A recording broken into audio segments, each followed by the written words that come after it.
अस्सलाम वालेकुम एवरीवन। तो आज हम लोग क्लास 8 का जो है चैप्टर नंबर 10 करने जा रहे हैं और जिसका नाम है शबनम। तो हम कहानी नज़्म पढ़े उससे पहले जो हम इसके पहले मुश्किल अल्फाज देख लेते हैं, जैसे कि हम हमेशा पढ़ते आ रहे हैं। उसके बाद हम नज़्म की तरफ बढ़ेंगे, इसे समझने की कोशिश करेंगे।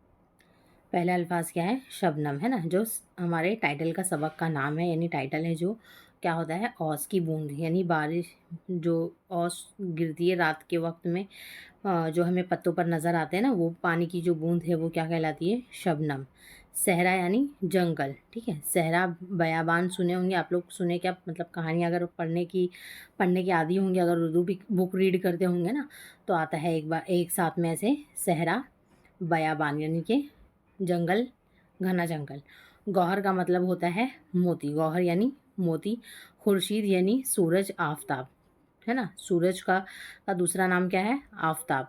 महताब हम चांद को बोलते हैं ना, जानते होंगे, और जो नहीं जानते वो जान ले कि महताब चांद को बोलेंगे और आफताब सूरज को। और आफ्ता सूरज का ही दूसरा नाम क्या है? खुर्शीद भी कहेंगे। कहकशा का मतलब क्या है? सितारों का जो झुरमुट होता है एक साथ में, जहाँ बहुत सारे सितारे होते हैं, वो क्या कहलाएगा? कहकशा, है ना। खेल रचा जाना यानी खेल खेला जाना, है ना। उसने मेरे साथ खेल रचा यानी कि उसने मेरे साथ में खेल खेला। वन यानी कि जंगल, है ना। ये भी हर कोई जानता होगा, वन यानी जंगल। सहरा का मतलब भी जंगल ही होता है, ठीक है। तो जल्दी से जो है इसको एक मर्तबा और हम चाहे तो इसे देख लेते हैं, उसके बाद ही हम कहानी की तरफ बढ़ेंगे। तो पहला अल्फाज है शबनम, ठीक है। शबनम का मतलब औस की जो बूंद होती है, बारिश की, वो कतरा जो रात के वक्त पत्तों पर हमें नज़र आता है। सहरा का मतलब हो गया जंगल, हाँ। सहरा यानी जंगल, और वन का भी मतलब जंगल। गौहर यानी कि मोती, वो जो औस की बूंद होती है ना, मोती।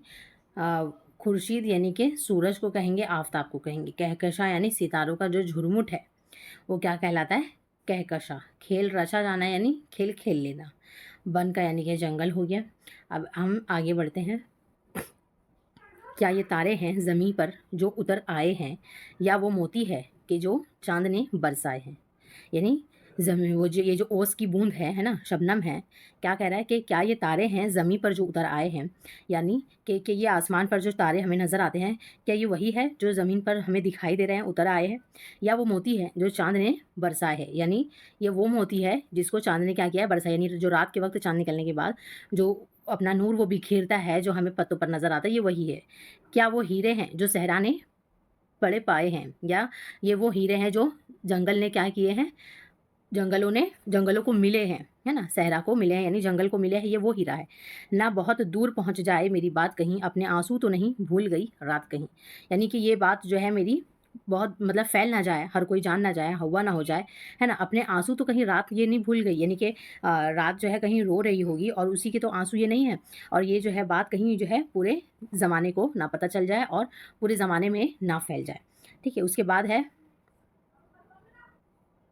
ये कहानी भी सुनाई है ज़मीनें अक्सर, कहकशा जाती है जब पिछले पहर अपने घर। ये कहानी जो है किसने सुनाई है? ज़मीनें हमेशा सुनाई है, अक्सर सुनाई है, यानी ज़्यादा बार बार बहुत बार सुनाई है।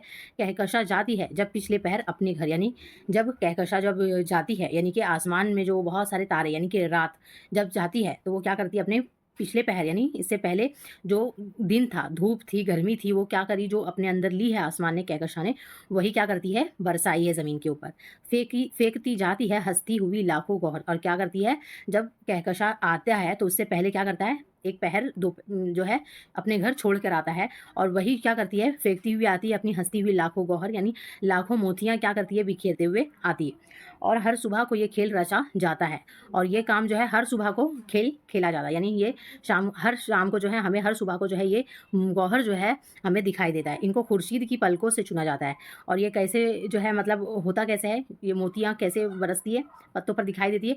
दिन की जो गर्मी रहती है ना, जो सूरज अपने अंदर सोख लेती है वो पानी को, दिन भर का जो समुंदर से लेती है ना, जो घरों से लेती है, जो छत पर से जो कपड़े सूख रहे हैं उससे लेती है, वो सारा पानी जो खुर्शीद यानी कि सूरज जब अपने अंदर पलकों पर लेती है, यानी पलक यानी अपने आँख के जो पलक रहते हैं, है ना, वो उस पर लेती है, उस पर क्या करती है? सारे ओस की जो बूँद है उसको क्या करती है? जमा करती है।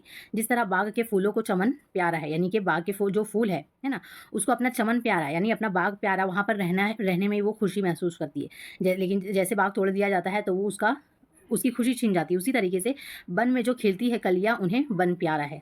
यानी वन यानी जंगल में जो कली खिलती है उसको वो कली बहुत प्यारी होती है, क्योंकि उसी के ऊपर तो जंगल है ना? यूँ ही शबनम को भी अपना ही वतन प्यारा है। यानी इसी तरीके से शबनम को भी जो है अपना वतन, अपनी जगह प्यारी है। कौन-सी जगह है उसकी? जहाँ पत्तों पर, है ना, फूलों पर, बाग में कहकशा रोज़ बुलाकर इसे क्या करती है? बहकाती है। कहकशा यानी कि आसमान, वो जो चाँद है, रात है, यानी कि वो क्या करती है? रोज़ उसको बहका कर क्या करती है? बुलाती है। पर ये दामन में ज़मी के ही सुकून पाती है। लेकिन इसको सुकून कब मिलता है? जब ये अपने घर चली आती है, अपना वतन चली आती है, यानी अपनी जगह पहुँच जाती है, तब जाके इसको सुकून मिलता है। ये कहानी को लिखने वाले हैं रौश सिद्दीकी, ठीक है? और ये नज़्म यहाँ पर ख़त्म होता है। इसकी क्वेश्चन आंसर हम ज़रूर से दूसरे वीडियो में करेंगे। तब तक के लिए thank you so much. Channel को सब्सक्राइब करें, लाइक करें और शेयर करें।